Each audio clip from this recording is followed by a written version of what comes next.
two researchers discuss the tenacity of experiment subject number 175, the sole survivor of their cruel tests. The researchers spot the listening girl, wondering if she's just an errand runner. One researcher clarifies that she's the new caretaker, assigned to the very same subject, number 175. As she walks away, she overhears that the director has high expectations, meaning the subject cannot die.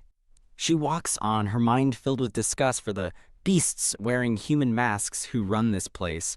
They gather helpless orphans, she thinks, only to use them for cruel experiments. She enters a cell, announcing her arrival to someone named Emil. Looking at his bandaged arm, she worries that his wounds are still far from healed. The boy, Emil, welcomes Anis and asks about food, and she promises it will be ready soon. As they sit down to eat, Anis gently asks Emil if his wounds still hurt. Emil brushes off her concern, but Anis knows the truth, another experiment with poison that tears his skin apart. He quietly clenches his fist, the word history echoing in Anis's thoughts. Changing the subject with a smile, Emil holds up a spoon, confusing Anis. He admits how painful the day was and asks her to feed him, much to her surprise. He looks at her with a hopeful, blushing expression, asking if his request is okay. She hesitantly agrees, and he lights up like an excited puppy. He's not getting fed, he's getting adopted. Anis reflects on reincarnation stories where people become powerful heroines, like a princess or a duke's daughter. She thinks of those protagonists, always destined to be in the spotlight. And while those main characters are destined for happiness, the extras in the story are not so lucky, living nameless and insignificant lives. She recalls the male lead's harsh ordeal in the novel, a transcendent experiment where his friend awakens and burns everything down. The problem is she realizes she's been reincarnated as the nameless extra who dies when Emil awakens his powers. Back in the present, Emil tells her the food tastes better because she fed him, and Anis happily offers to bring more. He asks her to bring more tomorrow, but she silently resolves that this will be the last time. A wave of sadness washes over her as she contemplates her decision. How can she leave behind a boy who can't even feed himself? But seeing the evidence of his suffering, the thought of abandoning him feels deeply wrong. She clenches her fists, knowing this hell will end when Emilien's power awakens, and she must escape before then. Got it? She asks, her tone serious, and he looks up, sensing the gravity in her voice. He calls out her name in sudden alarm, telling her to wait. Whack! He grabs her arm, demanding to know where she's going, as she tries to nervously laugh it off. He sees through her act, pointing out that she spoke as if she'd never see him again. She quickly backpedals, claiming it's just a hypothetical, since their assignments could always change. He tells her he doesn't care, because in this place, everyone knows what it means when someone disappears. So Anis, he pleads, stay by my side. She pulls him into a hug, silently wishing for this entire nightmare to be over. The story flashes back to 1 month ago, where workers scramble to prepare for the director's arrival. While complaining about the endless work, Anis suddenly spots something outside the window. She looks down into the courtyard and sees a new group of children being herded by researchers. The director barks his orders, boasting that he personally selected these outstanding subjects and demands results. Yes, director. His subordinates reply in perfect, chilling unison. From above, onlookers grimly speculate that not even half of the children will survive the coming ordeal.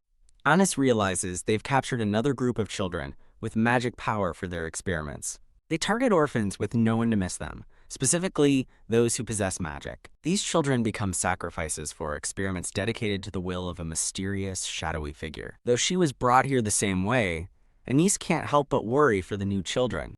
A researcher chides a small, stumbling boy who tearfully begs to be sent home. The researcher glares down at the terrified child in disgust, muttering about how much he hates kids. Anis watches with alarm as one of the new children stumbles and falls. A researcher towers over the terrified, weeping boy, yelling at him to stop dawdling. From the window, Anis panics, feeling helpless as she realizes the situation is dire. As the researcher raises his hand to strike, the boy desperately wishes for someone to help him. Suddenly, a black-haired boy, number 175, steps in to shield the crying child with a defiant stare. Anis recognizes him instantly by his black hair and striking red eyes. She recalls the novel's prophecy. He will endure endless experiments before becoming a transcendent being and burning the lab to the ground. With dawning horror, she realizes this is Emilien, the name he chose for himself, the story's male lead. The researcher angrily confronts Emilien, demanding to know why he's getting in the way. Emilien coolly instructs him to call a physician for the injured boy, leaving the researcher stunned. He logically argues that valuable test subjects shouldn't be damaged, which only infuriates the researcher further. A powerful voice interrupts, asking what all the commotion is about. The director appears and scolds the researcher for mistreating a valuable asset, ordering the children to be taken to a physician immediately so they aren't damaged. As the director warns his staff to be more careful, Anus reflects that Emilien's awakening is a long way off, and the path there is an agony no child should bear. She snaps back to reality, reminding herself that she doesn't have time to worry about anyone else. Knowing he's a survivor, she decides she can afford to leave him behind, and resolves to escape tonight. The scene shifts to the fortress-like laboratory under the dark night sky. Anus sneaks through a courtyard, noting that even with lax security, guards are still present. Peeking cautiously around a corner, she knows she has to be careful. Believing the path is clear, she takes a nervous step into the open. Thud!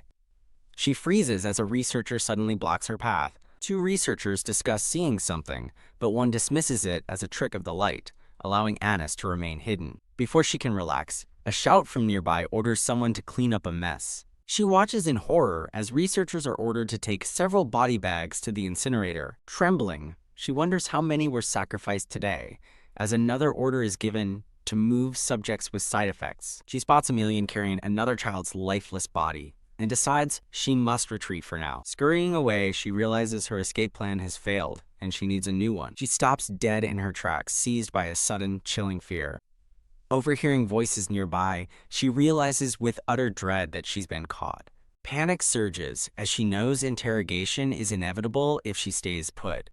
Paralyzed by fear, she wonders if she can talk her way out, but her body won't move. A researcher spots her and points, while Emilien menacingly offers to see what kind of rat they've caught as his hand reaches out.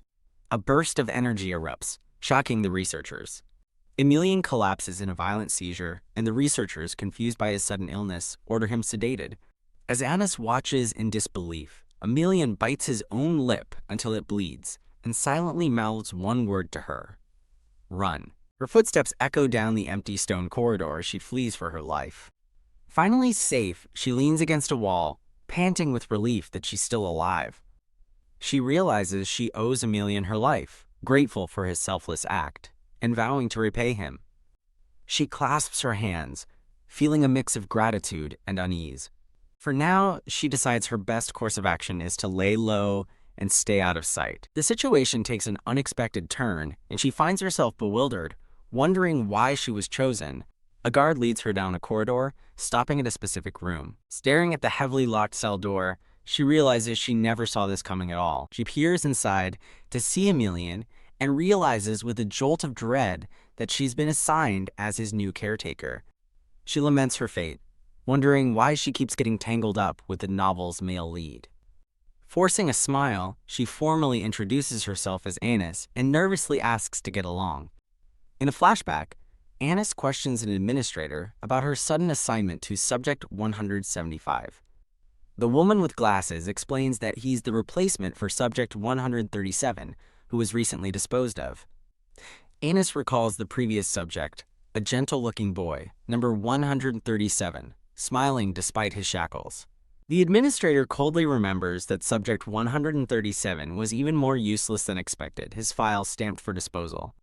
In a dark flashback, a young girl recalls watching countless other children fail experiments and vanish. A young boy lies on the floor of a dark, oppressive place, thinking that this is hell. A grim narration explains there was no time to grieve, as children faded away one by one. The young girl wipes away a tear, steeling her resolve and taking a determined step forward. Now a maid, she pushes a food cart, determined to find another way to escape her grim fate. The girl calls out from a cell door, asking the boy inside if she can come in. Holding the key, she hesitates, worried the boy will think she is mocking him with her freedom. He tells her to leave the food there, and she gently urges him to eat before it gets cold. She pities him, knowing he faces another brutal experiment tomorrow, and secretly wishes she could escape with him. Deciding it's too dangerous to escape together, she resolves to keep her distance to protect her own plan. Suddenly, she stops, her eyes widening in alarm at something she sees. The boy, Subject 175, is panting heavily from a fever, questioning why she called him a kid. Rushing to his side, she touches his forehead and scolds him for not telling her he was sick. He pushes her hand away, insisting it's nothing and he can endure it, shocking her with his resignation. A flashback reveals Emilien grew up alone in the slums, learning to endure sickness with no one to care for him. The fever overwhelms him, and he suddenly collapses against her. She is startled as the feverish Emilien leans heavily on her shoulder. Panicked by his condition, she realizes she must get a physician immediately. A researcher looks annoyed when she requests an examination for a test subject. She lies that the director ordered special attention for Subject 175, surprising the researcher. He tells her to wait, and she internally celebrates that her ploy worked. An alarm blares as a man runs past, shouting that there's an emergency. Arg! The researcher finds another test subject convulsing violently and demands to know what's happening. A doctor orders a sedative, but the girl tries to stop them, asking about Emilien's checkup. She is shoved to the floor and cruelly told to get out of the way. The director appears furiously ordering his staff to save test subject 97 at any cost. The girl ignores her scraped hand, her only thought being that Emilien is the priority. Desperate, she decides to find some fever medicine for him herself, searching a nearby storeroom. The scene shifts to a peaceful, moonlit night sky. Having found medicine, she gently places a cool cloth on a sleeping Emilien's forehead. Exhausted, she sighs in relief, glad his fever seems to have subsided a little. Though she tried to keep her distance, she decides to help him, just this once. Emilien wakes up, startled to find the cool cloth on his forehead. As he takes it off, she wakes and worriedly asks if he's feeling better. She gives him a warm, relieved smile. Emilien stares at her, a look of confusion on his face as he clutches his shirt. Back in his own bed, he clutches the blanket she used, thinking how warm it feels. Just as he finds a moment of peace, the door creaks open and a researcher orders Subject 175 to get up. As Emilien struggles in his chains, two researchers, including one named Sir Franz, note the drug shows no side effects. The experiment continues, with Emilien hanging from chains as an IV drips into his arm. He chokes on his own blood as his wounds begin to magically and painfully regenerate. A researcher callously tells him not to be surprised, explaining they've simply enhanced his regeneration. The director appears, holding a syringe and praising Emilien's potential, promising perfect healing once he becomes a true. He mockingly tells the worthless brat that he should feel happy. Emilien despairs, realizing they aren't seen as human and that his only choice is to endure and survive. Overwhelmed by the endless pain, he wonders how long he can last before he finally dies.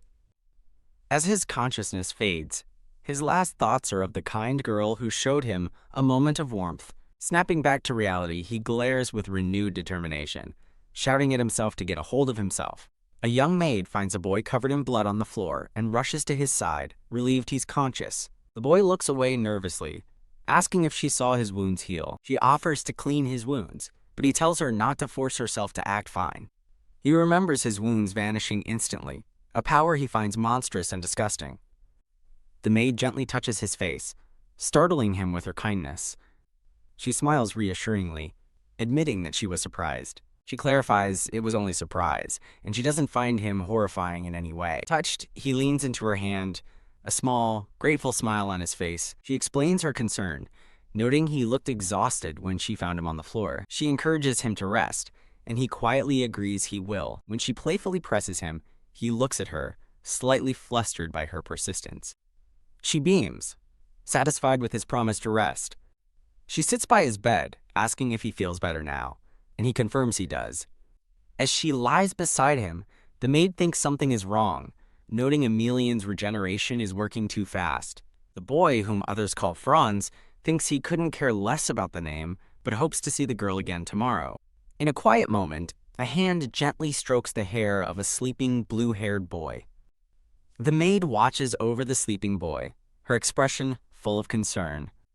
Resolved, she walks with purpose down a long, torch-lit corridor. Her mind is made up as she recalls the cruelty of researcher Franz, who deliberately inflicts pain. She suspects Franz is abusing Emilien's experiment for his own amusement, causing the brutal wounds. Believing she can't just ignore this, she approaches a heavy steel door, determined to act. She reports to the director, steeling herself with the thought that this is the last time.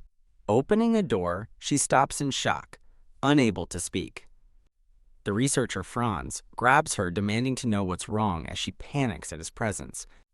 Franz presses her for an answer, but they are interrupted by the director asking about the commotion. Stuttering, she insists she must speak to the director alone and pleads for a private audience.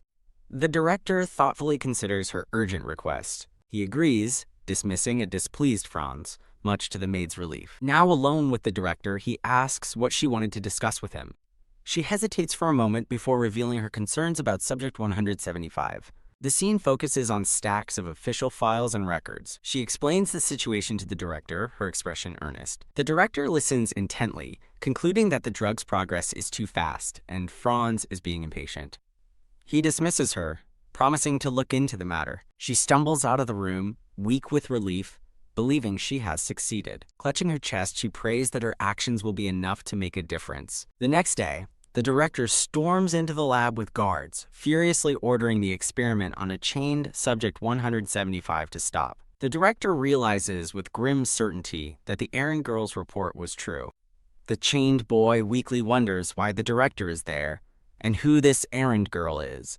A memory of her kind face flashes in his mind, and he realizes it was her. The director confronts Franz, demanding to know why he skipped the preliminary steps of the experiment. Franz eagerly presents his results, boasting that Subject 175 is showing progress despite the skipped phase. The director furiously reminds Franz of Subject 117, who was discarded due to a similar reckless experiment. A sweating Franz is ordered to suspend all experiments on Subject 175 until he fully recovers. The narration explains that Emilien was given a week of rest, a brief but welcome respite. Hannes, holding a book, feels lucky about the break and wonders how Emilien is doing. She cheerfully peeks into his room, asking what he's up to. Emilien looks up from his bed, surprised to see her. Hannes walks in with a book as Emilien quietly notes that she didn't visit him that morning. Hannes looks back in confusion. To her shock, Emil reveals he wasn't asleep and figured out she was leaving. She quickly makes an excuse, insisting he's not a bother and that she brought a book for them to read. She brightly holds up the fairytale book, asking if he'd like to read. She sits beside him, suggesting they read together, and he quietly agrees. They sit side by side, sharing the book in a rare moment of peace. Hannes finds the simple act comforting, unfamiliar but welcome. Emil glances over at her as they read, a thoughtful look on his face. He silently wishes this quiet moment with her could last forever. Leaning his head on her shoulder, he softly asks for her name. She looks down at him, a gentle smile forming on her lips. Hannes realizes they never introduced themselves, recalling that in the novel he was simply the boy. He admits he doesn't have a name, surprising Hannes. Flustered, she insists a name is important and can't be chosen by just anyone. He says that's why he's asking her, because she is the only person who sees him as a human, not a subject. He looks at her hopefully, waiting for her answer. She suggests the name Emilien and asks if he likes it, and he smiles, agreeing. He says it feels like it was his name all along. Hannes is moved to tears by his heartfelt acceptance. Emilien beams, a radiant smile gracing his face for the first time. 1 month later, winter arrives, and Hannes reflects on how quickly time has passed. The experiments intensified until only Emilien, the final survivor, remained. He was then transferred to a special containment lab for the final stages. Outside, researchers congratulate each other, crediting one man for making the final experiment possible. While cleaning a bloody rag, Hannes overhears the researchers praising each other's expertise. She clenches the blood-soaked cloth, calling them monsters, and realizing the final experiment is here. She knows a subjugation spell was placed on Emilien's heart to control his power, but she also knows that, according to the novel, this control is temporary. The moment Emilien awakens, the spell will shatter, and the researchers will finally pay for their crimes. Another staff member whispers to Hannes, confirming that everyone is ready for tonight. Peeking from a window, the other staff member confirms that tonight is the night. As she approaches Emilien's cell, Anise is overcome with guilt for her plan. She looks at the chained Emilien, telling herself he'll survive this. Calling herself a coward, she unlocks his cell, believing abandoning him is the only way to save herself. She enters with a bright smile, promising Emilien she's here to get him out soon. He smiles warmly at her kind gesture. She gives him final instructions. Stay strong, eat his meals, and know that this will all be over soon. He takes her hand, his gentle smile, suggesting he understands more than she knows. Holding hands, he promises her that he will. A soft, knowing smile plays on Emilien's lips. They seal their promise with linked pinkies. Later that night, a guard on duty lets out a big yawn. Anis watches from a nearby window, preparing a drugged drink. She carefully sprinkles a sleeping powder into the guard's tea. Calling out to the guard, she gets his attention. She offers him the tea, pretending it's to help him stay awake during a busy night. She tells him to keep it a secret from the director, and he agrees with a wink. The unsuspecting guard gulps down the drugged tea. Anis watches with a tense expression, her escape plan in motion. Thud! The drugged tea works instantly, but as the guard collapses, Anis stumbles, feeling suddenly dizzy. She stands over the unconscious guard, her expression hardening with resolve as the path clears. Her heart pounds in her chest, but she takes a deep breath, steeling herself for the escape. Peeking from their hiding spot, she gives the signal to the other children, telling them it's time to go. "Guys, over here," she calls, leading the small group of escapees through the dark corridors. A fellow escapee asks if she's sure about the route, and Anis confidently explains their way out is through a hidden hole in the western wall. A hopeful smile crosses her face as she believes freedom is just moments away. Wah! Suddenly, a massive explosion erupts from the main laboratory building behind them. Her mind immediately races to the one person she left behind, Emilien. She whips around, her face a mask of pure horror as she stares at the blast. Ah! Deep within the lab, Emilien screams in agony as raw power surges through him. Researchers cheer as a glowing crystal confirms a stable mana infusion, certain they are witnessing the birth of a transcendent. The lead researcher smirks, already imagining the glory he'll receive as the scientist who created a transcendent being. He stands ready to fulfill the grand ambition of his shadowy master, the director. As Emilien convulses, the lead researcher orders a second infusion, shouting with manic glee that he's truly creating a transcendent. Ard. After a final, violent surge of energy, Emilien's body goes limp and silent. The researchers watch in shock as a monitor flatlines, announcing that all vital signs have been lost. Did he die? The lead researcher wonders in disbelief, devastated that this time was supposed to be different. A senior researcher coldly orders the termination of Subject 175, dismissing him as nothing special after all. Lying still, Emilien is declared just another failed experiment.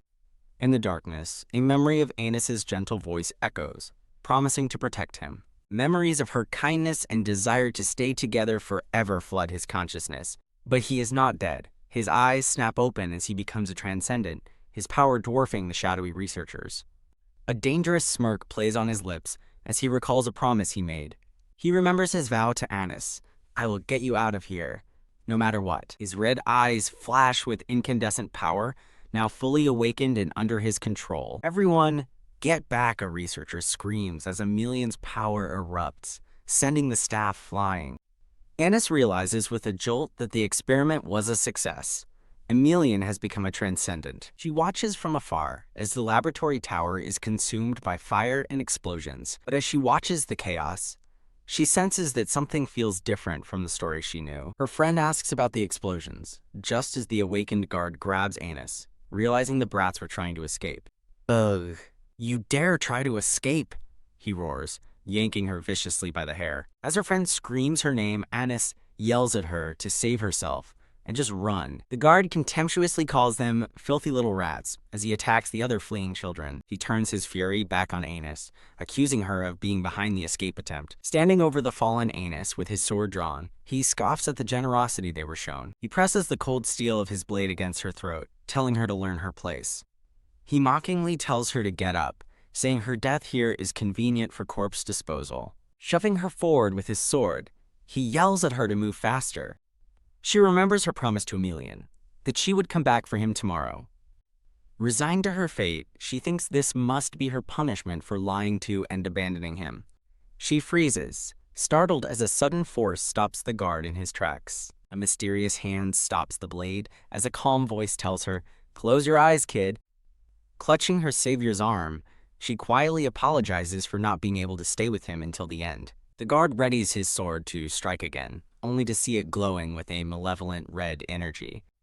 His body freezes mid-swing as he cries out that he can't move, before collapsing to the ground. Later, sitting by a fire, Anus is stunned when her mysterious savior speaks. "So you were here, Anus." Recognizing his voice, she looks up with wide, tear-filled eyes and whispers his name, Emil. An older, more confident Emilien turns to her with a smirk, mentioning the guard's ridiculous threats. He dismisses the man's words as absurd, and as Anus touches her neck, a chill runs down her spine. Emilien's eyes glow with intensity as he reminds Anus of her promise to him. He gently holds her chin, their past connection filling the air between them.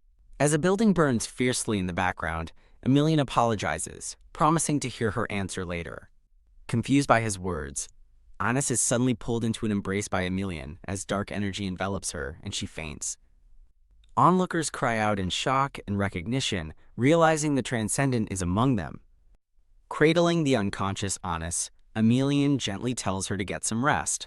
He stands firm against an approaching army, promising that when she wakes, everything will be over. The scene shifts to a forest silhouetted against a fiery, chaotic sky. Elsewhere, a group of riders gallops with great urgency. A knight named Vincent confirms for his liege that the fire is coming from the research facility. Emperor Letius of the Valencia Empire stares grimly, realizing the situation is dire. A narration explains the immense power of a transcendent and the Empire's desperate need to secure one. Clenching his fist, the Emperor recalls the hundreds of children who were sacrificed to create just one transcendent. Arriving at the destroyed facility, a shocked Emperor Letius asks what happened there. Emilien floats gracefully before the full moon, holding the unconscious Anus in his arms. The Emperor and Vincent look up at the sky, and Letius recognizes the boy. Vincent confirms his identity to the Emperor, stating that the boy is a transcendent. Anus's eyes slowly flutter open as she begins to stir. She awakens in an unfamiliar, extravagant room that feels like a palace. As she sits up, trying to recall how she escaped the facility, a familiar voice calls her name. It's Emilien, who greets her with a warm and brilliant smile.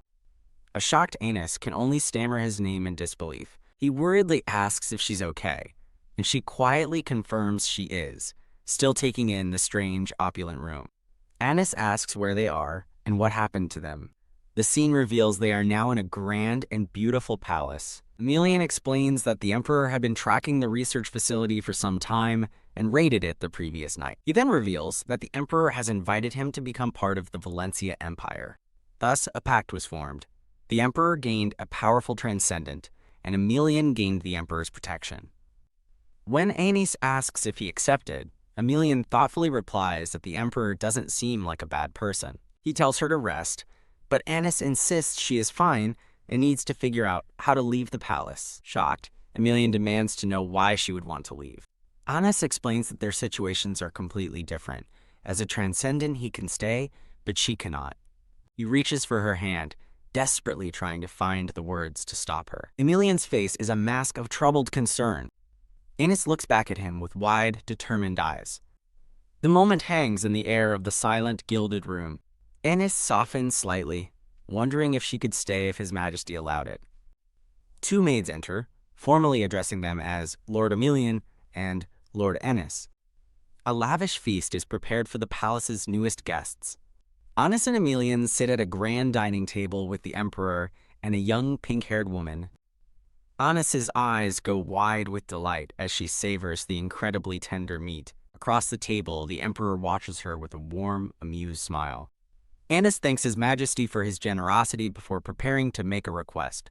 Emilien suddenly interjects, boldly asking the Emperor to allow Anus to stay in the palace. Stunned, Anus thinks to herself that she knew he would ask, but not this soon. Emilien raises the stakes, declaring he'll leave if Anus leaves, earning a frantic scolding from her, while the Emperor calmly sips his wine. The Emperor turns to Anus, calmly asking if she possesses any particular skills. Anus panics, her mind racing to think of anything she's good at.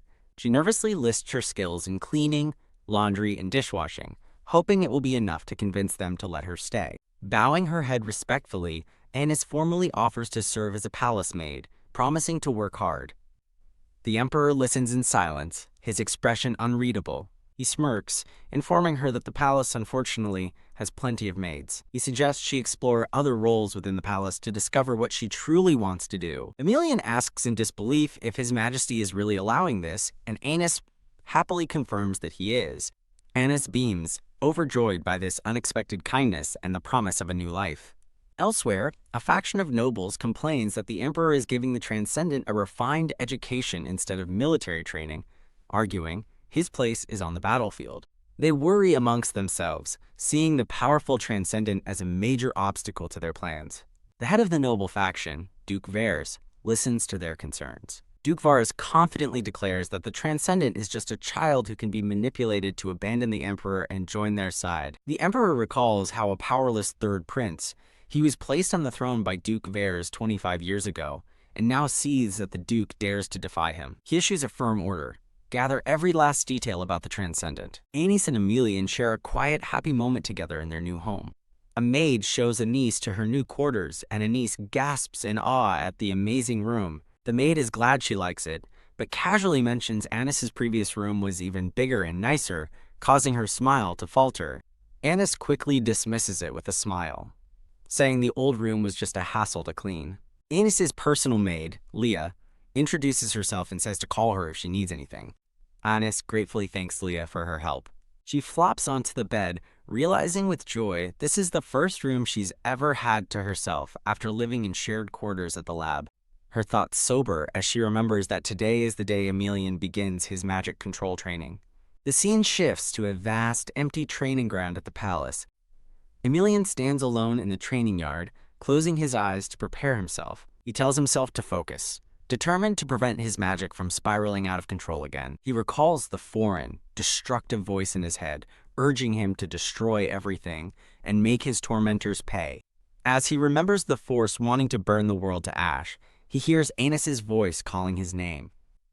A faint image of Annis appears in his mind, a beacon in the darkness. He struggles to contain the volatile dark energy coalescing in his hand. Shaking, he thinks of Annis, his anchor against the rising chaos. He is tormented by the memory of her wanting to leave, wondering how she could talk about abandoning him so easily. Reaching for a fading vision of her, he fears that one day she will simply disappear. Overwhelmed by fear and pain, he clutches his chest as the dark energy consumes him. A man with glasses and gray hair approaches with a confident smile. He advises Emilien that the best way to clear his head is to move his body. He orders Emilien to pick up a sword, declaring that training starts now as the boy's eyes narrow with resolve. The emperor summons the instructor, Vincent, and asks for a report on Emilien's training. Vincent reports that the boy is learning at an incredible speed as Emilien trains relentlessly. He explains that after the upcoming proclamation ceremony, Emilien will be the Empire's Transcendent and will need to adapt to state meetings. The Emperor is surprised by his rapid progress, but Riley notes he could do without the sharp tongue. He glances at Annis and Emilien, a thoughtful expression on his face. The Emperor asks Vincent about the two children's bond, and Vincent confirms it's unusually strong, forged in the hell they escaped. Vincent notes that the way Emilien gazes at Annis is intense. Meanwhile, Annis sits in the library, looking worried as she pores over books. She reveals she is studying pharmacology. Her sole purpose is to create a special medicine for Emilien. She knows the magic infused in him from a dragon's heart will cause the dragon's curse to rage on the night of the red moon. On that night, Emilien will suffer from unbearable, excruciating pain. In the original novel, the female lead resolves this, but she has not yet awakened her healing abilities. A medicine exists that can ease his pain, but in the story, he only discovers it years from now. However, having read the novel, Annis already knows the formula to create it.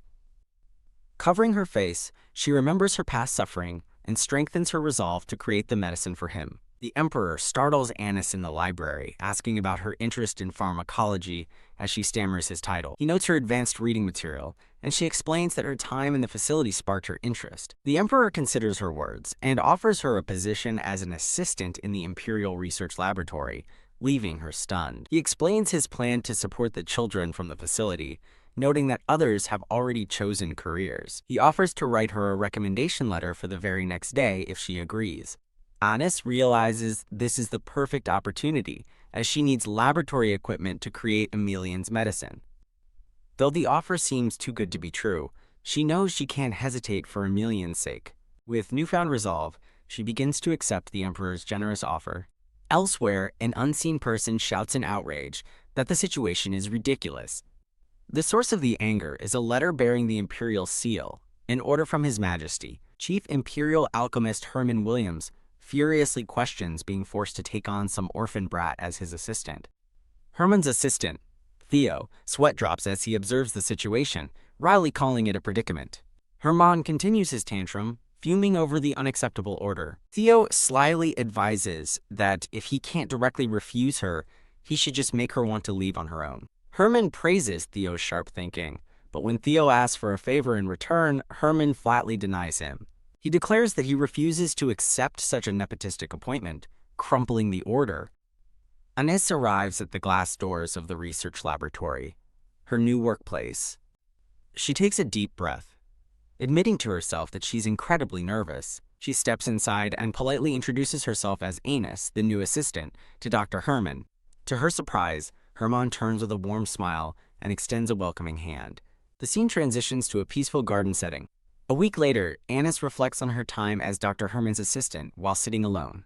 She feels dejected, realizing her only job has been cleaning the lab. She concludes that he's doing it on purpose, as Herman and Theo watch her from a distance. Holding a sandwich, she acknowledges that Dr. Herman is clearly not pleased with her appointment. She knew she wouldn't be welcomed, but is disheartened by the reality and wonders how to win his approval. Emilien suddenly appears, asking why she isn't eating, and Anis is startled by his arrival. He sits beside her, asking if work is so exhausting that she's lost in thought. Anis quickly dismisses his concern, lying that she's fine and Dr. Herman is treating her well. She rallies her spirits, telling herself this is nothing compared to what she endured at the research facility. She resolves to stay strong for the children who didn't survive and make the most of her new life. The next morning, she arrives at the lab with renewed cheer, greeting the doctor. She offers him a cup of black tea she prepared. Dr. Herman coldly dismisses her gesture, stating he never asked for it. Undeterred, Anis beams and presents a neatly organized binder, explaining she prepared it in advance. Herman is momentarily silenced, looking at the cup of tea she brought. He reasons that it would be a waste to throw her efforts away so easily. He reluctantly takes a sip and grudgingly admits the tea isn't bad. He privately acknowledges her diligence, noting she's always the first to arrive and tend to the lab. However, he remains steadfast, thinking that her diligence doesn't mean he'll accept her as his assistant. He straightens his robes, his mind firmly made up. Anis sighs, satisfied after finishing another day of cleaning the lab. Her good mood falters as she realizes it was another day of doing nothing but menial chores. She suddenly notices something on a nearby table. Dr. Herman announces he's leaving for a meeting and orders her to organize the table and put away a box. He warns her to handle the box carefully since it contains medicine, a detail that makes Anis realize something. She remembers a crucial detail. The medicine's name is triacine. She looks at the box, which is filled with identical vials of a clear liquid. She thinks to herself that if this is triacine, this drug shouldn't exist here yet. Her eyes widen in shock as a startling possibility dawns on her. Anis politely welcomes Dr. Herman back from his meeting, and he curtly asks if she's finished cleaning. Dr. Herman turns and asks Anis where she put the medicine box he mentioned earlier. Anis confidently states she placed the triacine in the low-temperature preservation unit to prevent it from degrading. He stares in disbelief, stunned by her knowledge, as she offers a faint, knowing smile.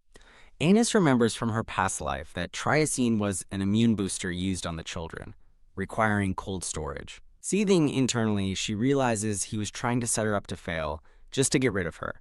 Her resolve hardens as she vows not to give up so easily.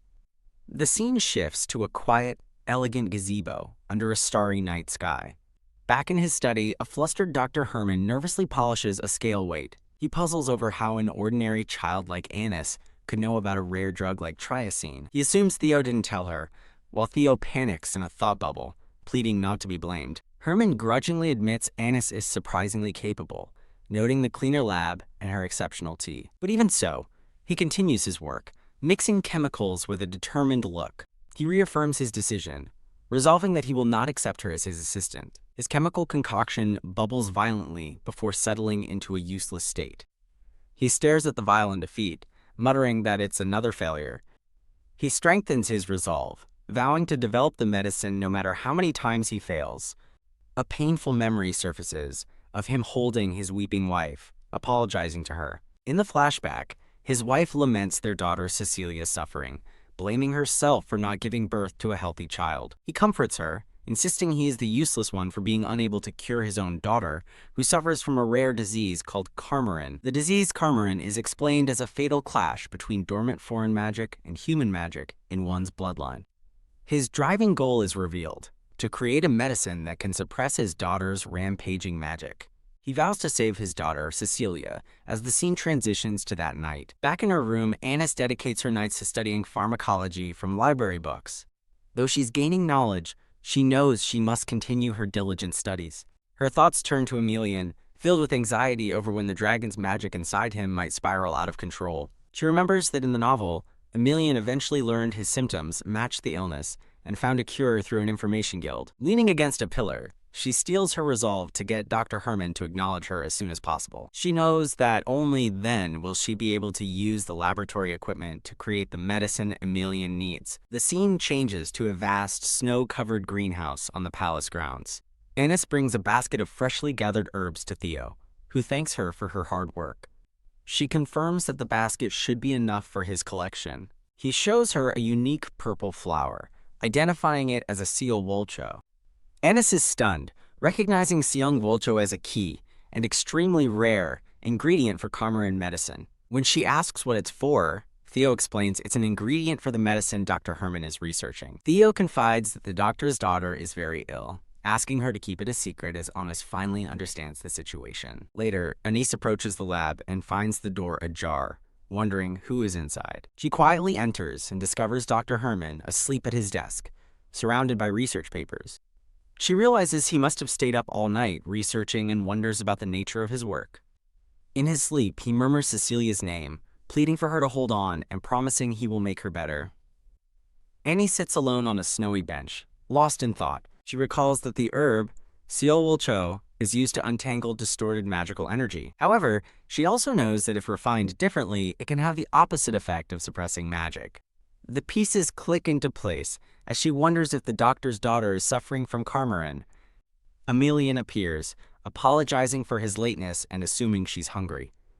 Annis beams, reassuring Emil that he's just in time for dinner and complimenting his new, noble-looking attire. She happily points out that the Emperor had their outfits tailored to match, and Emilien agrees he should thank him. Annis teases him about his casual use of the Emperor, but he says it just feels more comfortable. Emilien gazes at her with a soft but intense expression, a thoughtful look in his eyes. As he gazes at her, Emilien feels his heart suddenly begin to race. He gently takes her hand, and they share a quiet, meaningful look amidst a shower of flower petals. The scene transitions to the sunlit, elegant glass greenhouse. Back in the lab, Annis tidies up and notes with surprise how meticulous and organized Dr. Herman keeps his supplies. Annis worries that gaining the doctor's trust to treat Karmarin is impossible, while elsewhere, Theo despairs over his overwhelming workload and an approaching thesis review. Annis quietly approaches the stressed-out Theo from behind and calls his name. With a bright smile, she offers to help him prepare the NTT reagent he's struggling with. Skeptical, Theo questions how she would know the procedure, but Anise explains she assisted researchers at the Prime Laboratory. Theo dismisses her offer, refusing to trust a kid with the expensive reagent, but Annis confidently challenges him to just watch. A perfectly synthesized, glowing reagent sits in a flask, the result of her work. As a stunned Theo points in disbelief, Annis smugly remarks that it was nothing difficult. Flustered and excited, Theo asks if she can make other reagents, and she gives him an enthusiastic thumbs up. Theo stares in utter astonishment, completely blown away by her unexpected skill. A row of brilliantly sparkling, perfectly made reagents stands as proof of her abilities. He looks at her with newfound suspicion, asking what she really is and why she hid her talents. Annis coolly lays out her proposition. If she becomes the doctor's true assistant, she can handle his work so he can focus on his thesis. Theo despairs, knowing how stubborn the doctor is, but Anis empowers him, stating he's the one who must do the persuading.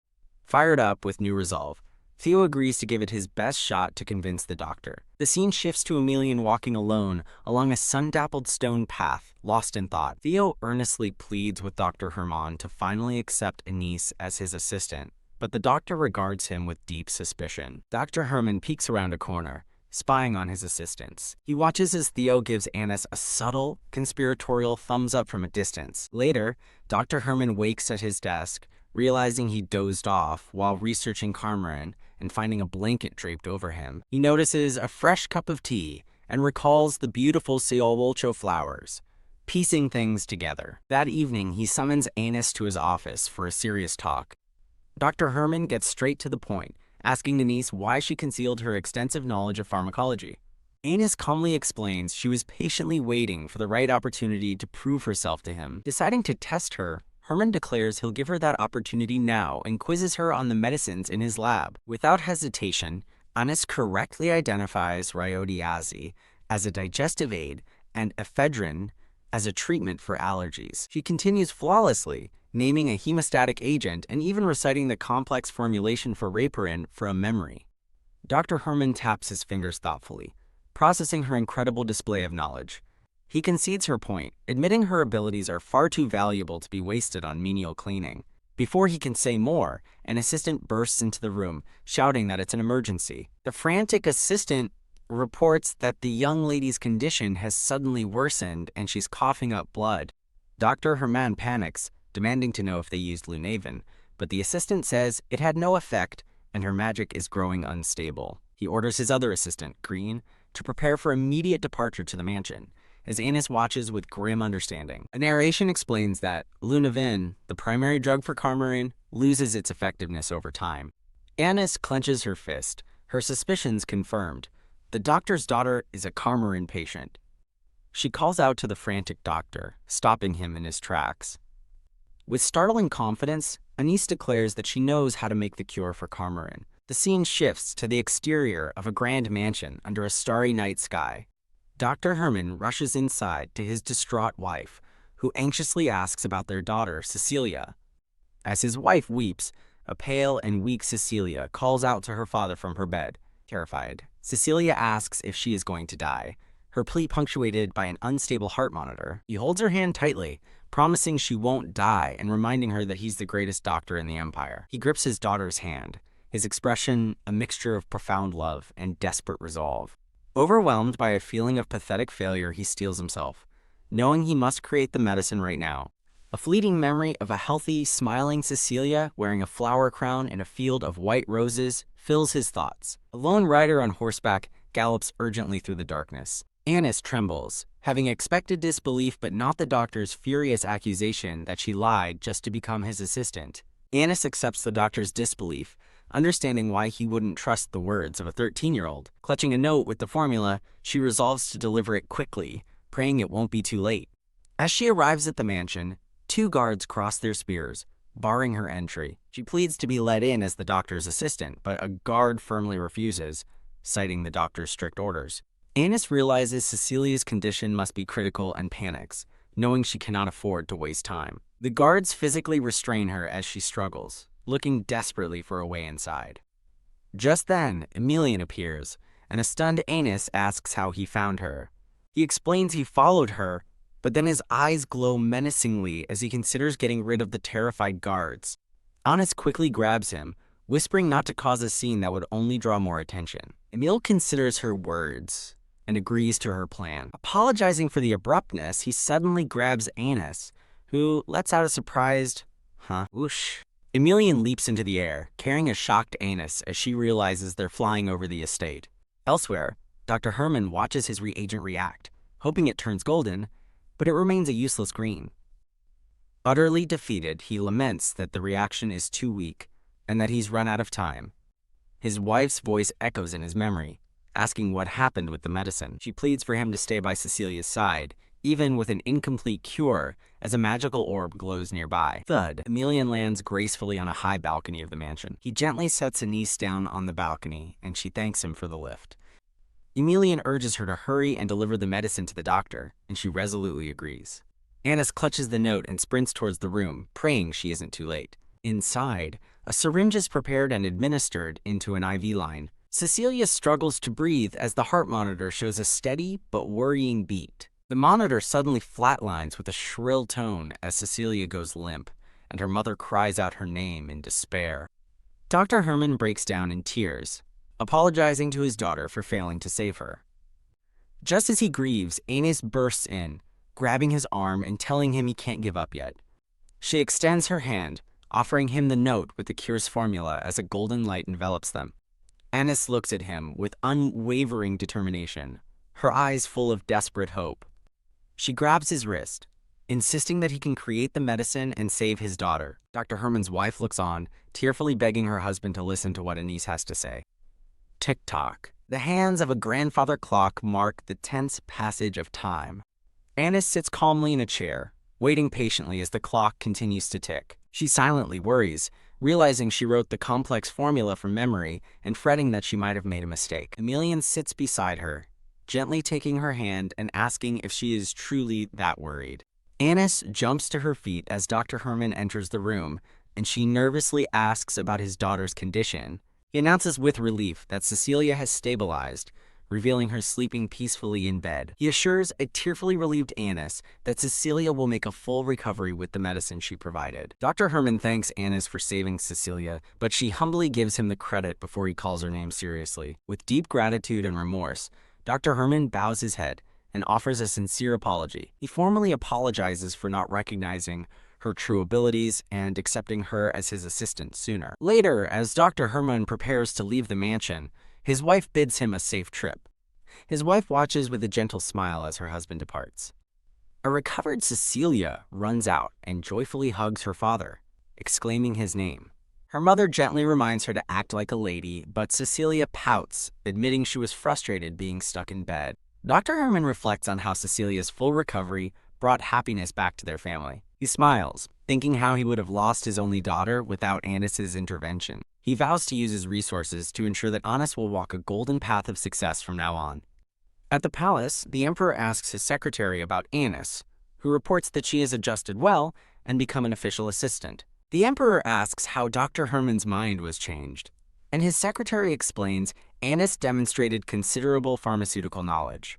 The secretary is identified as Viscount Russell of Emperor Letius. The emperor smiles, remarking that Anise seems more remarkable every time he hears about her and is an exceptionally capable child. The emperor muses that despite her lack of formal education, Anise is an admirable child for earning a doctor's recognition. He asks an aide how Emilien's magic control is progressing and is told he will soon have perfect control. When the emperor asks if this urgency is due to the Kingdom of Malta, his aide confirms it is. Emperor Letius considers the unsettling military movements from Malta, seeing King Wilhelm's aggressive intentions clearly. He worries the nobles will demand he send the young Emilien to the battlefield if Malta invades their territory. Staring into the fire, the emperor resolves that for now, their own strength must be enough to handle the threat. A month later, Anise reflects on all that has happened since her arrival at the imperial palace. Now a research assistant, she's pleased that her plans are progressing smoothly with full access to equipment and herbs.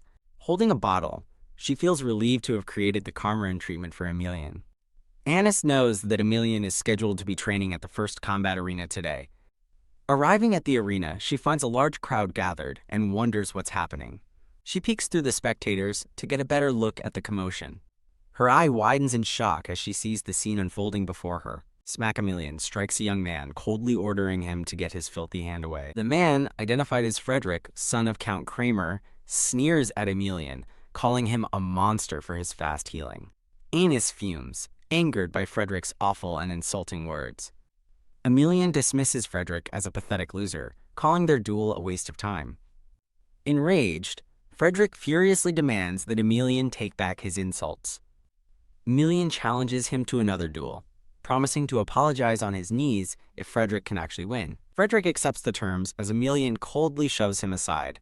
Emilien spots Anise and asks when she arrived, while a furious Frederick vows she will regret this. Elsewhere, Frederick argues with his father, who insists a mere mana stone mine is a small price to pay for recruiting a transcendent. Frederick complains that the arrogant Emilien refused to even listen to their offer. Wah! He wails in frustration, lamenting his humiliation after trying to humble Emilien through swordsmanship. The scene shifts to a polo field, where a young man with light green hair skillfully swings his mallet.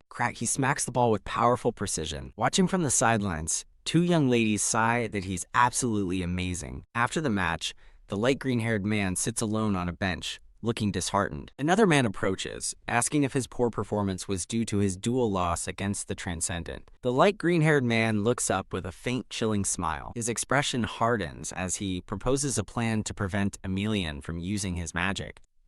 A maid nervously questions his plan, reminding him that recruiting the Transcendent is his father's will. He acknowledges her point, but counters that his way is far more entertaining. With a sinister smirk, he states his belief that it's better not to leash a dog that can't be controlled. The scene pans over the empty combat arena, the stage set for the upcoming duel. Frederick hands a servant a water bottle, ordering her to switch it with the Transcendents.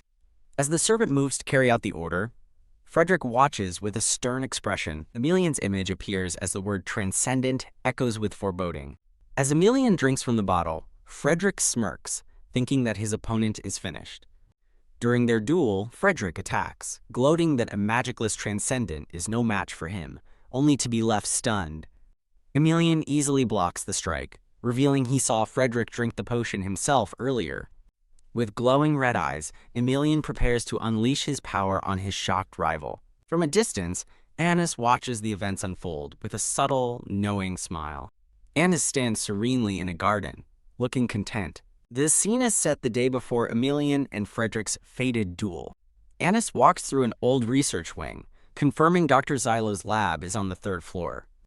She smiles triumphantly, having found the lab she was searching for. Inside, she confronts a man who dismissively tells her not to worry why Lord Frederick needs medicine, making her suspicious. Annis realizes the man before her is Frederick, the noble who lost to Emilien. A researcher begins to warn Frederick about his plan. The researcher finishes his warning, stating that the medicine is not meant for human consumption. With a chilling grin, Frederick asks if the researcher truly believes he'd use it on a person. Annis arrives at a library, greeting Dr. Xylo, and explaining that she's delivering documents from Dr. Herman. Dr. Xylo dismissively tells her to hand them over, his attention fixed on his work while Annis looks on nervously. Noticing the flowers on his desk, Annis mentally identifies them as Naquaw grass and Belution. The scene transitions to an elegant greenhouse under the moonlight. After spending the evening poring over a grand encyclopedia of medicinal herbs, Annis finally identifies the medicine. She learns the drug Frederick had was pinastrin, a potion used to hunt magical beasts by disrupting their mana flow and causing dizziness. Fuming, Annis realizes Frederick intends to use this cowardly trick to defeat Emilien. As her colleagues discuss staying late to work, one asks Annis if she plans on working overtime too. With renewed determination, Annis agrees to stay and work.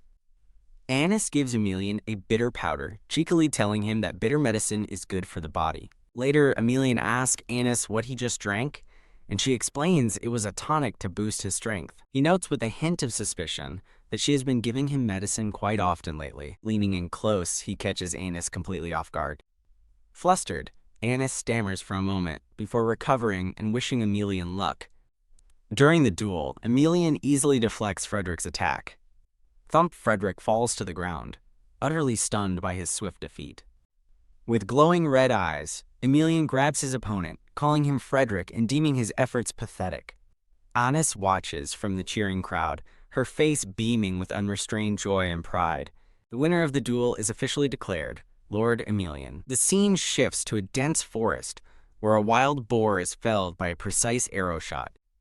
A man with graying blonde hair sits calmly on horseback, another arrow ready. An aide praises the man's incredible hunting skills, addressing him as Bishop Canel. The bishop asks for a report, and his aide confirms he managed to keep someone alive, though it expended a great deal of divine power. The aide praises the bishop's power, but the bishop reveals his true motive. Helping His Excellency will make him the next pope. The aide reports that Emilien couldn't be swayed by wealth, concluding the Emperor has done an excellent job gaining his loyalty, Bishop Canel raises his glass, declaring their new plan is to make the Transcendent distrust the Emperor. The scene returns to the sunlit grounds of a grand estate. Anis praises Emilien for his hard work, and he admits the upcoming ceremony is a hassle but worth it if she's there. A courtier interrupts, informing Lord Emilien that his ceremonial attire has arrived. Taking her hand, Emilien sadly says he wishes he could stay with her longer, as they've been apart so much lately. Anis reassures him with a smile, promising they can visit the cake shop she mentioned after it's over. Waving goodbye, Emilien promises to pick her up from the research institute later. As Anis smiles to herself, a man approaches from behind, calling her name. Anis turns, and the man introduces himself as Viscount Russell, the Emperor's secretary. In a private room, the Viscount informs Anis that the Emperor will arrive soon. He offers her tea and cookies while she waits, which she gratefully accepts. While sipping her tea, Anis wonders if His Majesty summoned her to discuss Emilien. As time passes, she waits patiently by the window. Growing anxious, Anis finally asks the Viscount when His Majesty will be arriving. Suddenly, her vision blurs as she's overcome with a powerful wave of drowsiness. Viscount Russell smirks as she collapses, confirming the drug has taken effect, while she weakly asks why. He coldly explains that the nobles see a commoner like her as an obstacle, and this is by His Majesty's will. Anis's mind reels, but she refuses to believe the kind Emperor would ever do such a thing. Looking down at her unconscious form, the Viscount whispers for her to sleep well. Anis awakens with a splitting headache, dazed and confused. Her eyes widen in horror as she takes in her surroundings, a dark stone dungeon. A gentle voice greets her, and she looks up to see a beautiful, smiling woman with long blonde hair. Anis stares in disbelief at the woman's pointed ears, wondering why an elf is in a human prison. An imposing fortress is revealed to be the headquarters of the Gratz bandits. Inside a cell, the blonde elf explains they're prisoners of notorious human traffickers and introduces herself as Evelyn. Anis sits alone, filled with doubt, but finding no proof that the Emperor truly ordered Viscount Russell to imprison her. She reasons that if the Emperor feared the nobles, he wouldn't have accepted her, suspecting another power is at play. A grim-faced guard arrives with a tray, announcing that it's mealtime. He slides 2 meager meals of bread and water through the bars of their cell. Ugh, the guard suddenly grabs Evelyn's chin, sneering that he's been thinking about the elf girl.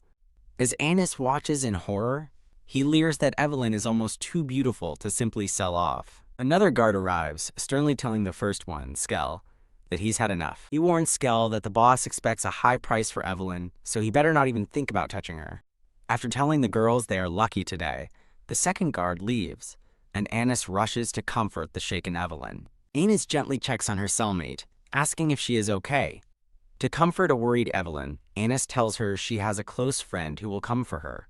She thinks of Emilien, boasting that her friend is strong enough to defeat the entire group of bandits alone. A glimmer of hope appears in Anis's eyes as she begins to believe her own words. She holds on to the thought that maybe her friend is already searching for her. Elsewhere, a somber Emilien walks alone across the estate grounds under the moonlight. Dr. Herman finds Emilien and reports that a servant claimed Anis had a cold, but she has vanished from her room. Overwhelmed with a terrible premonition, Emilien realizes he can't find Anis anywhere. His thoughts cry out into the night, desperately wondering where she could be. Back in the darkness of the cell, Anis sits alone against the cold stone wall.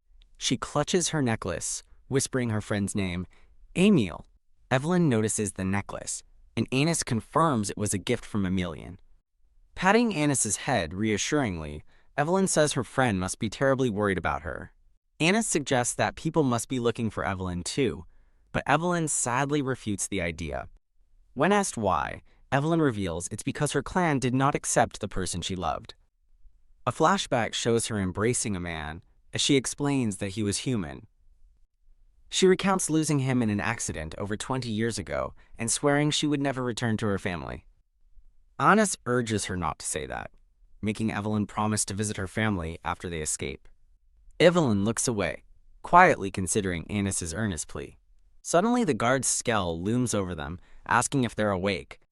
He grins menacingly at Evelyn, declaring that since she's being sold to a noble, he'll make her his first tonight. Annis leaps to defend Evelyn, yelling for him to stop, but he violently shoves her to the ground. "Damn it, you annoying brat," he snarls, as a terrified Evelyn cries out Annis's name.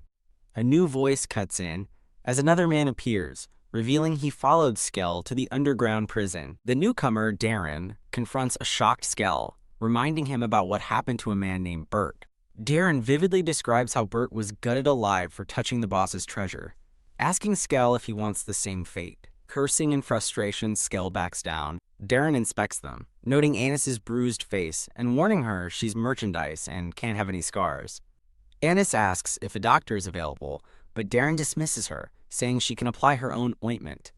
A calm voice interjects, telling her that won't be necessary as a new figure appears in the shadows. The scene shifts to an ornate room, focusing on a ceremonial sword displayed on a wall. Bishop Canel asserts that his family founded the Empire and that his royal blood means the throne and the transcendent belong to him. Through a crystal ball, Viscount Russell confirms to the bishop that Annis has been imprisoned as ordered. The bishop schemes, wondering what will happen if the transcendent discovers the girl's lifeless body. He smiles wickedly, anticipating how Emilien will react when he's led to believe the emperor caused her death. The bishop gives a chilling order: eliminate the child. A guard approaches the sleeping Annis, a dagger glinting in his hand. Ugh. From outside the bandit tower, a groan is heard in the dead of night. Q. A figure stumbles into the dungeon, staggering forward with heavy footsteps. The guard's skull clutches his face, screaming in pain and cursing Annis. Crash! He recalls Anise throwing a vial of acid in his face in a desperate act of self-defense. With a bleeding hand, Annis flees down a corridor, vowing to make her attacker suffer a painful death. Panting, she reaches a storeroom and spots an open window, wondering if it's her only escape. With a jolt of determination, Annis resolves to take the chance. Bang! The guard pounds on the door, demanding she open it right now. Annis recoils in fear as he tries to break in. Her eyes widen in terror as she makes a final, desperate decision. She looks down from the high window, realizing the terrifying height of her escape. The guard smashes through the door, his body contorted with rage. He taunts her as she stands on the ledge, but it's too late. She's already gone. Annis plummets from the tower, her fate uncertain. As she loses consciousness, she wonders if she's hallucinating the sound of a familiar voice. Annis awakens to find herself safely in Emilien's arms, surrounded by a field of flowers. He apologizes for being late, leaving a confused Anise to question why he's saying sorry. Overcome with relief, she touches his face, telling him she is just grateful he came for her. As Emilien says they're going home, Annis stops him, suddenly remembering the other prisoners. She urgently explains that other people are still trapped and will be sold as slaves if they don't act. Emilien smiles gently, promising he'll save them too so she can stop worrying. Annis thanks him, her head resting wearily against his shoulder. Emilien silently marvels at her selflessness, wondering why she thinks of others, even after her terrifying ordeal. A panicked shout of intruder echoes through the fortress. Outside, bandits are ordered to attack Emilien as he stands amidst their defeated comrades. With glowing red eyes, Emilien coldly vows to eliminate everyone who hurt Annis. The scene shifts to a brighter room, where Annis is tearfully embraced by a red-haired boy. Wah! Annis comforts Theo, who tearfully admits he thought he'd never see her again. Dr. Herman interrupts the reunion, insisting Annis needs to rest, but Theo protests. Annis turns and gives the doctor a grateful hug. Overcome with emotion, Dr. Herman thanks Annis for returning safely. The doctor explains that Emilien reported her disappearance, prompting the Emperor to send out a massive search party. Annis is stunned to hear that His Majesty ordered a search for her. Her mind reels, confused as to why the Emperor would order a search after ordering her kidnapping. Theo adds that if it wasn't for her necklace, things could have ended much worse. Annis looks down at her necklace, prompting Theo to ask if she really didn't know its secret. He explains that Emilien used a magic tool to track the divine energy in her necklace. Annis asks where Emilien is, and Dr. Herman soberly replies that he sent him back. The doctor recounts how Emilien, covered in blood, refused to leave until he convinced him Annis wouldn't want to see him that way. Annis stands resolutely before the grand doors to Emilien's room. Knock knock. She quietly calls his name, asking if she can come in for a moment. The door swings open, and a flustered Anus is caught completely off guard. She stammers, pointing out that a shirtless Emilien is not wearing any clothes. He asks her to wait inside while he dresses, and she hastily agrees, covering her face. Anus sits nervously on his couch, waiting for him to return. Blushing, she tries to dismiss the image of his physique from her mind, telling herself it's nothing to be embarrassed about. She shakes her head vigorously, trying to force herself to forget what she saw. Now dressed, Emilien checks on Anus, asking if she's feeling okay and not in any pain. He sits beside her, confirming that the other prisoners have all been rescued, and she thanks him. Emilien then reveals that His Majesty visited while she was asleep, startling her. He explains the Emperor didn't stay long, as they were unsure when she would wake up. As Emilien calls her name, Anise clenches her fists, her anxiety rising at the mere mention of the Emperor. Emilien gently asks Anise the one question on his mind: who kidnapped her? Anise hesitates, struggling to find the words to answer. Looking downcast, she confirms to Emilien that Viscount Russell was the one who drugged her. Emilien's hand clenches in fury as he realizes the culprit is the Emperor's own secretary. With his eyes narrowed, he presses Anise, asking if the Viscount was acting alone. He firmly commands Anise to look at him and tell him the truth. Emilien asks the terrifying question directly: did the Emperor order her abduction? The scene shifts as the tension hangs heavy in the moonlit night.